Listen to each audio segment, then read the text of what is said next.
Yep. In the top right, as the blue Terran, it is Roots Kelazhur.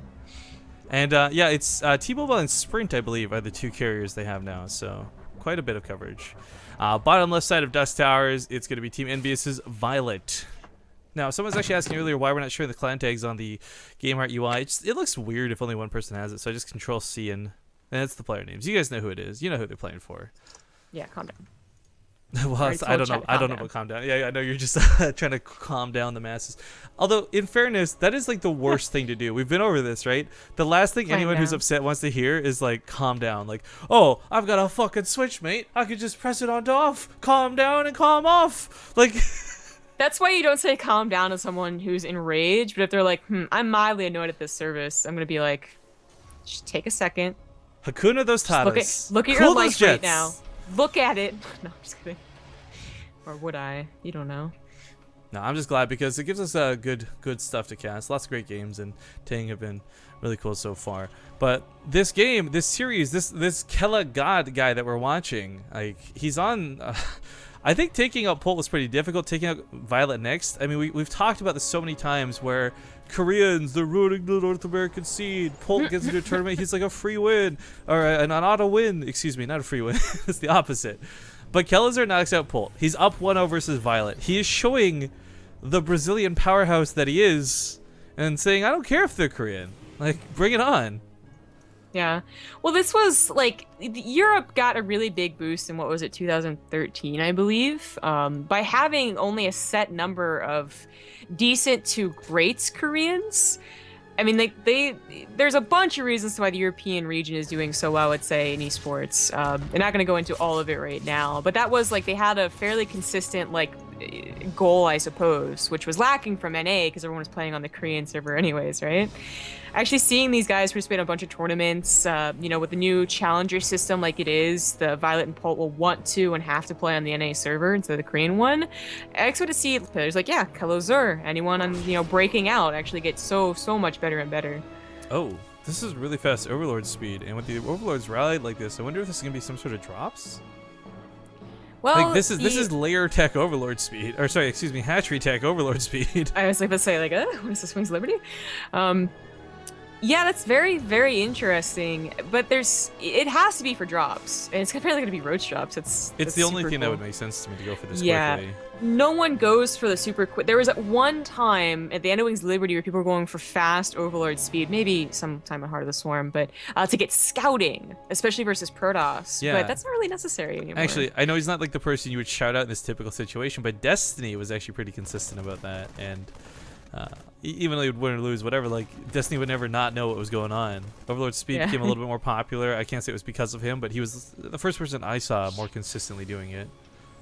So the reason why this might be a little funky, though, to show it is that what we just said, Kelazhur also knows, right? He's going to be like, wow, that's really quick Overlord speed, and he must really want to scout me. What if that was like the sickest mind game, though, right? You're like, Overlord speed, make your opponent build like 3 bunkers in their base, over defensive, not actually drop. If that was the response, then absolutely worth it. But you see Kelazhur, who I think has an idea of what's going on, he's not panicking. Now, the problem might be that he thinks it'd be Ling drops, which can be dealt with Hellions or like a handful of Marines. Roach drops are obviously a little, you know, buffer. So I don't know how the Roaches are going to get over there if it is going to be those drops, but they're certainly going to be able to take out these Hellions, no problem. Okay, so I'm trying to keep an eye on this. The annoying thing is you can't actually see the Overlords transforming in the production tab, so looks like the idea for drops is abandoned for the time being. Very odd. I mean, it was very clearly for drops. To get an EO chamber super quickly too. Now he'll use it for +1, of course. Like, why not? But even Scout's Evo chamber and its lack of wiggly jiggly. This drop will not do very much. People were asking what that accent was. That was my best attempt at a really terrible grade A under A accent, guys. I can't do it. I tried, and I just went with it. Anyways, Aliens managed to squeeze through it. If these were ignored, they would actually do some very serious damage to these drones. In fact, they're stacked up in the corner. viOLet stopped using his roaches for just a second. That could have been 18+ drones dead.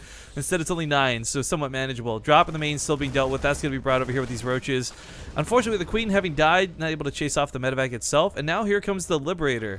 Bim, bam, boom. The medevac and Liberator just had like a bro moment. Tradesies. That's not bro. They tagged out. It's like a wrestling match. There you go. Is that better? Sure, that's better. It's like a women's wrestling match. Which actually exists. Thanks, WWE. Oh, right. Sure. I watch women's wrestling for the articles. Dude, you don't watch WWE wrestling for anything but just, like, personalities, I guess. This drop actually so close. If one more shot had gone off, none of these Marines would have gotten out. They're actually going to kill a queen for it now. Oh, transfuse goes off. I take it back. Nicely done out of viOLet to save this. We do have the Overlords actually trying to drop while this goes on, but the Marines are on top of this, and viOLet's not going to get the damage he wanted to. I applaud the effort to drop, but this has not been successful in 2 different games now. Yeah. Such a cool idea, but also so obvious when you see the Overlord speed like that.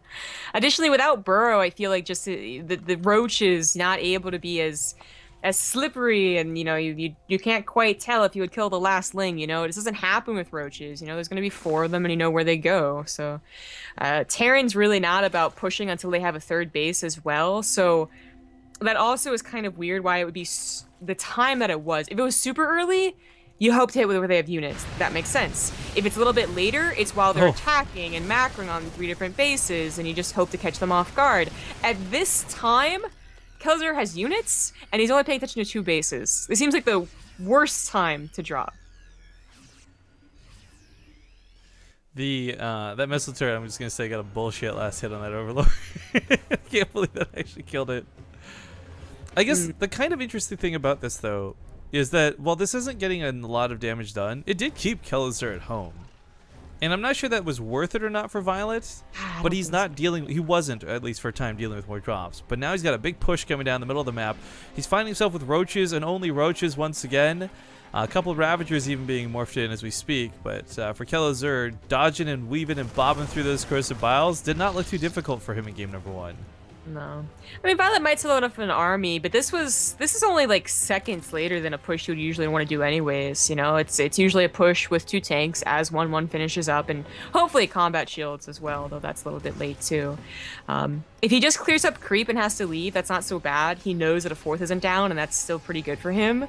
If he tries to take the engagement, all luck to him, but he scans and says, I don't want to.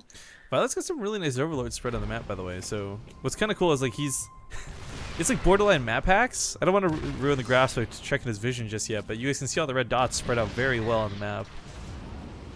I really like this free damage, as long as you're quite careful with the tanks.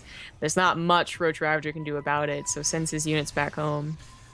So here's one of the funny things about not having mules mining. Despite having more workers, Kelazhur actually doesn't have more income. A lot of this is because it's just all stacked up here at this base, and this is out of minerals because he muled it out so hardcore earlier.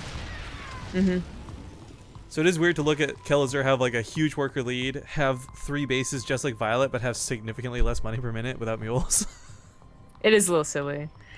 But his army is looking pretty damn good with 2-2 far ahead of viOLet's 2-2 because his missile was late.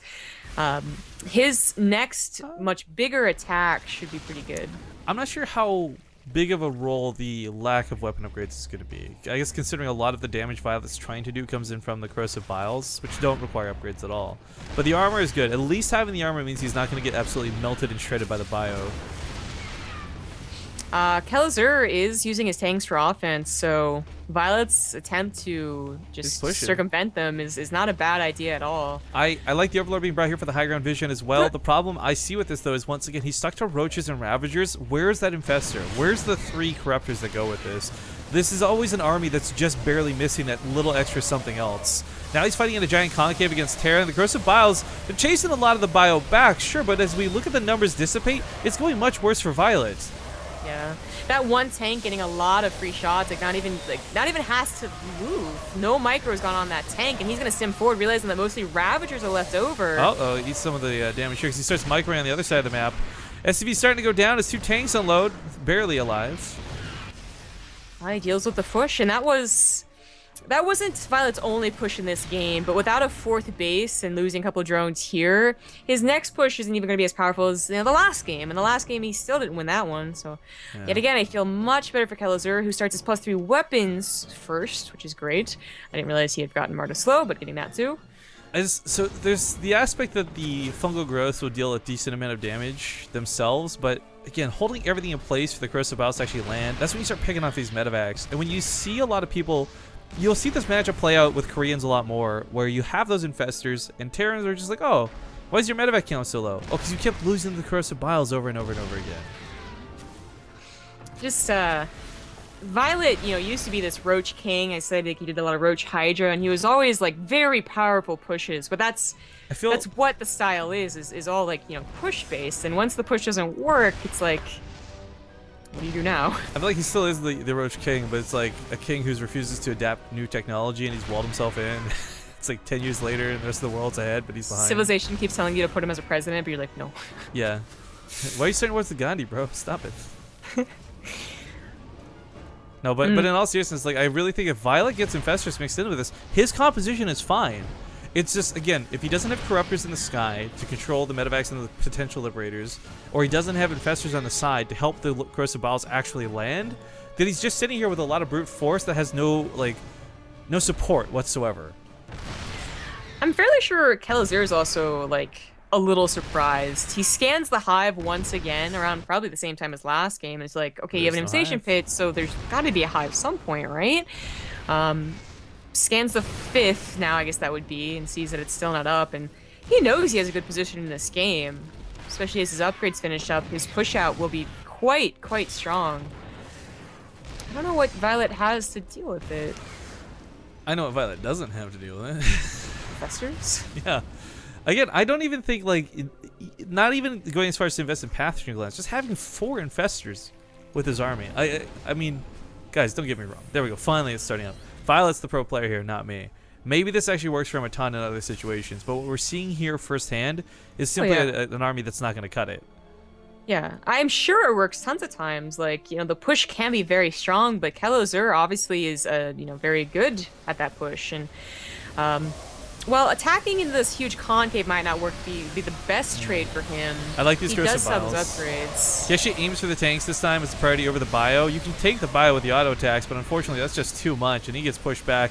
Immediately loses his army. Kelazhur is a killer god this day. He cannot be stopped. Very nice. Okay, so he is now at the Qualifier.